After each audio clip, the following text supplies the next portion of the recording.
ಜೈ ಶ್ರೀರಾಮ್. ಮೈಸೂರು ನಗರದಲ್ಲಿ ನಿರಂತರವಾಗಿ ಹನುಮ ಜಯಂತಿಯನ್ನ 6 ವರ್ಷ ಮಾಡ್ತಾ ಬಂದಿದ್ದಾರೆ. ಅತ್ಯಂತ ವಿಜೃಂಭಣೆಯಿಂದ ನಡೆಯುವಂತಹ ಕಾರ್ಯಕ್ರಮ.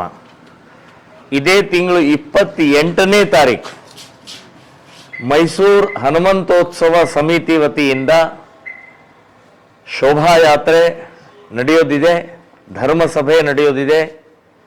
ಸೊ ಎಲ್ಲ ಹಿಂದೂ ಭಕ್ತರು, ಹನುಮ ಭಕ್ತರು ಜಾತಿ, ಮತ, ಪ್ರಾಂತ, ಭಾಷೆ, ಪಕ್ಷ ಭೇದ ಬಿಟ್ಟು ಎಲ್ಲ ಹಿಂದೂಗಳು ಈ ಉತ್ಸವದಲ್ಲಿ ಭಾಗವಹಿಸಬೇಕು ಅನ್ನುವಂಥದ್ದು ನಾನು ವಿನಂತಿಯನ್ನು ಮಾಡ್ತಾ ಇದ್ದೀನಿ.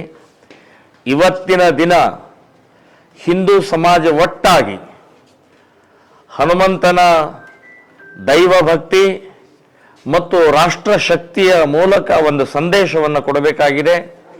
ಸೊ ಎಲ್ಲರೂ ಕೂಡ 28ನೇ ತಾರೀಕು, ಇದೇ ತಿಂಗಳು 28ನೇ ತಾರೀಕು ಈ ಹನುಮೋತ್ಸವದ ಕಾರ್ಯಕ್ರಮದಲ್ಲಿ ಮೈಸೂರು ಹನುಮ ಹಬ್ಬ ಈ ಹೆಸರಿನಲ್ಲಿ ನಡೀತಾ ಇರುವಂತಹ ಈ ಕಾರ್ಯಕ್ರಮದಲ್ಲಿ ಭಾಗವಹಿಸಬೇಕು ಅಂತ ಹೇಳಿ ನಾನು ವಿನಂತಿಯನ್ನು ಮಾಡ್ತಾ ಇದ್ದೀನಿ. ಜೈ ಶ್ರೀರಾಮ್.